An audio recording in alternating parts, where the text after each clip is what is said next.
ये आपके आने से पहले हम जरा तहरीक इंसाफ की पॉलिटिक्स की जो मौजूदा सूरत हाल है उस पर हम बात कर रहे थे।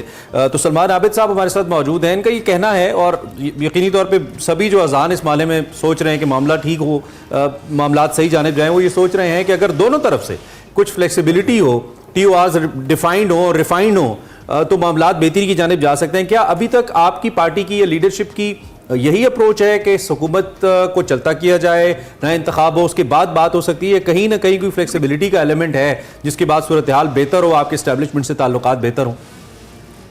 देखिए, बात यह है कि हमने तो शुरू से हमारी जो पॉलिसी रही है, जो हमारे साथ ज्यादती हुई, तो ज्यादती के बाद हम कहते हैं कि पीपल्स पार्टी एमपीओ के साथ हमारे किसी किस्म के बातचीत नहीं होगी, और ना इनके साथ कोई मुज़ाकरात होंगे, ना ही इनकी हुकूमत को हम बर्दाश्त करेंगे। तो अब हम अगर मुज़ाकरात करें तो किस उसको एजेंडे के ऊपर करें? हम तो इनको मानते ही नहीं है। तो इसलिए हमारा जो मौक़िफ़ है वो इसलिए जरा सख्त लगता है। लेकिन अगर आप ये जमहूरियत की बात करते हैं और ये मईशत को बेहतर करने की बात करते हैं, तो पहले जमहूरियत का इब्तदाई पहाड़ा तो ठीक करे ना। इन्होंने जाली मैंडेट लेकर हुकूमत बनाई है और हमें ऊपर से कहते हैं 2018 में एस्टेब्लिशमेंट के जरिए आए थे। अच्छा चलो हम आए, लेकिन एस्टेब्लिशमेंट के जरिए ही तो हम बाहर गए ना।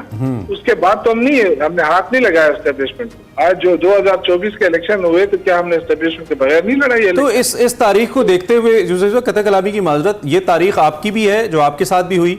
2018 में आप लेट्स से उनके जरिए आए और फिर उनके जरिए गए। इसी तरह 2013 में या 99 में नून लीग के साथ या फिर उससे पहले पीपल्स पार्टी के साथ भी ये मसाइल होते रहे। तो आप सब कहीं ना कहीं मुतासिर कुनंदगान हैं इस सारे प्रोसेस से, जिसमें एस्टेब्लिशमेंट पॉलिटिक्स में इन्वॉल्व होती है और फिर इसका किसी ना किसी पार्टी को नुकसान होता है, जिस वक्त आपको हो रहा है। बेहतर नहीं है पॉलिटिकल फोर्सेस को एंगेज करके वंस फॉर ऑल इस मामले को सेटल किया जाए, रादर दिन फिर आप मिस कॉल्स का इंतजार करें एस्टेब्लिशमेंट की?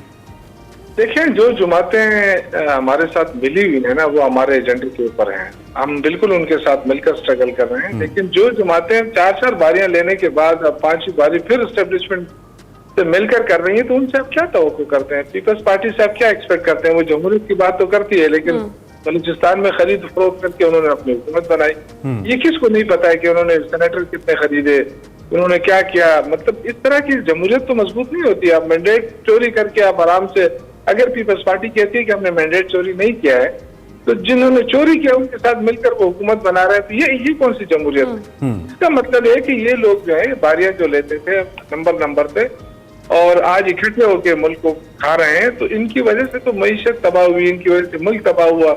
इमरान खान की सारी स्ट्रगल ये थी कि मैं मुल्क को उठाऊं, आवाम के लिए रिलीफ दूं, आवाम के हकूक का तहफ़्फ़ुज़ करूं। तो इनके साथ मिलकर हम कौन सा हकूक का तहफ़्फ़ुज़ करें? तो शौकत यूसुफज़ई साहब, अगर नहीं बात बन पाती है, जिस तरह से अभी हुकूमत जो है वो तो टॉन्ट कर रही है पाकिस्तान तहरीक इंसाफ को कि डील है और मिस कॉल्स जो है वो पाकिस्तान तहरीक इंसाफ दे रही है, अगर बर्फ नहीं पिघलती है, एस्टेब्लिशमेंट के साथ मामलात नहीं बेहतर होते, आगे का क्या लाहेमल होगा? क्या बिल्कुल ही ये प्लान कर लिया गया है कि सियासी जमातों के साथ नहीं बैठना है? नहीं, देखिए, इस तरह नहीं है कि सियासी जमातों के साथ नहीं बैठते। क्या हमारे साथ जो 6-7 जमातें मिलकर इत्तेहाद बनाए, क्या वो सियासी जमातें नहीं है? जमात इस्लामी आपको सियासी जमात नहीं लग रही है? GDA है, महमूद खाना चकजई, क्या हर एक अपने सूबे में अहमियत है? तो ऐसी बात नहीं है कि हम सियासी जमातों से बात नहीं करना चाहते। हमने ये कहा है कि हम इन चोरों के साथ बात नहीं करना चाहते।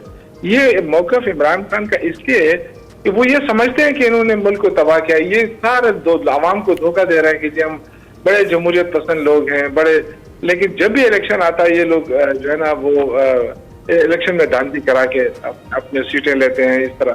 तो इनके साथ मिलकर मुल्क को फायदा नहीं होगा। हम जो स्ट्रगल कर रहे हैं, हम चाहते हैं कि देखिए, एस्टेब्लिशमेंट तो एक हकीकत है, ये तो इससे तो इनकार नहीं है पाकिस्तान के अंदर। और फिर ये कि एस्टेब्लिशमेंट से बात होगी नहीं होगी, इसको तो अभी कोई फैसला हुआ ही नहीं है। ये जो शोशा छोड़ा, ये भी तो गवर्नमेंट ने छोड़ा। अच्छा, नहीं, लेकिन यहाँ पे फिर एक सवाल ये भी है कि अगर इन पॉलिटिकल फोर्सेस से बात करके जमहूरियत को सर्व नहीं किया जाएगा, तो एस्टेब्लिशमेंट से बात करके कौन सी जमहूरियत सर्व होगी? यूसुफज़ई साहब, नहीं, मैं ये अर्ज कर रहा हूँ कि हमने कहाँ मुज़ाकरात की बात की है? कौन सा हमने पत्ता फेंका है कि जाए हमारे साथ मुज़ाकरात करें? ये शोशा छोड़ा है गवर्नमेंट ने, और इसलिए छोड़ा है कि इस वक्त हमारी तहरीक जो है वो इंशाअल्लाह ताला चलेगी।